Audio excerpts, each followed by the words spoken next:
Quand on parle de Saint-Aignan, on pense tout de suite aux eaux de Beauval. Mais connaissez-vous la ville médiévale qui se trouve derrière ce nom? Une commune qui vient d'obtenir le label de petite cité de caractère et qui a bien des attraits. C'est ce que nous allons vous présenter avec Samuel Foucault qui m'accompagne.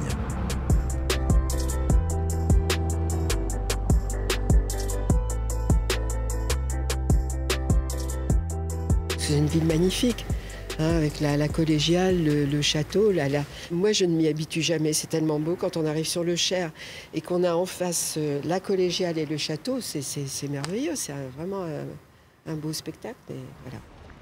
Qu'est-ce qui vous plaît? Il y a un environnement, il y a quelque chose de sympathique. C'est comment Saint-Aignan? Il y a ce côté médiéval en fait. La configuration, disons, de la ville, disons, c'est quelque chose de sympathique, quoi.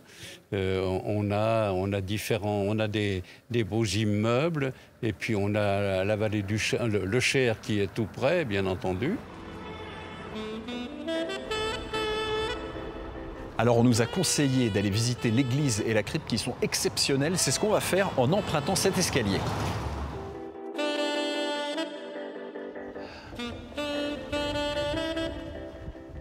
Cette collégiale Saint-Aignan, parce qu'en fait, on avait aussi un culte à Saint-Aignan qui était assez réputé. En tout cas, ça faisait partie des saints qui étaient un peu fameux, comme Saint-Martin, aussi à cette époque-là. Et ce qu'on peut remarquer particulièrement dans cette collégiale, c'est évidemment voilà, cette église primitive, mais surtout aussi les chapiteaux de cette collégiale qui sont quasiment chacun uniques. On essaye de prendre soin pour que ça reste un lieu de culte ouvert et apprécié à tout type de personnes qui y rentrent.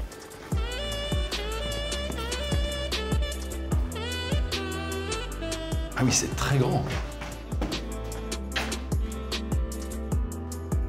Ah, il y a des fresques.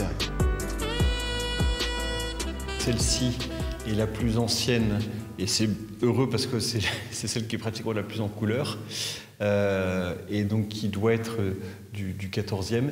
Donc c'est vraiment un lieu qui est apprécié, pratiquement un des lieux les plus visités de Saint-Aignan. Bon, il y a Beauval, mais en tout cas cette crypte elle est vraiment le centre de beaucoup d'attractions.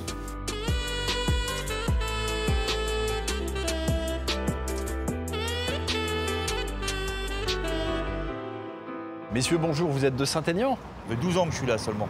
Ah oui? Oui. Et alors? Alors c'est bien. 12 ans, 6 ans que j'ai ouvert l'établissement, tout va bien.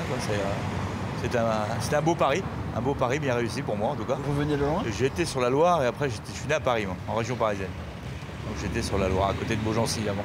Et vous êtes venu vous installer ici? Voilà, j'ai rencontré ma femme et puis le hasard a fait que le bâtiment était à vendre, vide depuis 15 ans.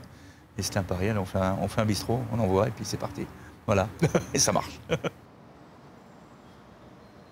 Maintenant que vous avez découvert le centre-bourg de Saint-Aignan, je vous propose d'en savoir un peu plus sur son histoire.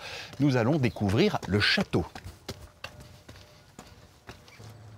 Bonjour Émilie Moussard. Bonjour. Vous travaillez à l'office de tourisme ici à Saint-Aignan. Absolument. Parlez-nous de ce château qu'on découvre. D'où vient-il? Alors on est sur un château Renaissance aujourd'hui qui a été bâti au 15e et 16e siècle, mais ce n'est pas la première construction. La toute première construction d'une forteresse date des 9e et 10e siècle. On a pas très loin d'ici encore une tour de guet qui est, elle, ancien et dernier vestige de cette forteresse. Et puis à l'arrivée des ducs de Beauvilliers, quand ils se sont installés, ils ont voulu une maison plus prospère et bâti ce joli château Renaissance. Et puis, on surplombe le Cher. Ici, il y a une vue extraordinaire. Oui, tout à fait. On a un très joli point de vue sur la vallée du Cher et puis sur les communes alentours. Et on domine, oui. On va aller le voir, ce point de vue? Avec plaisir. Alors, je vous suis. Merci.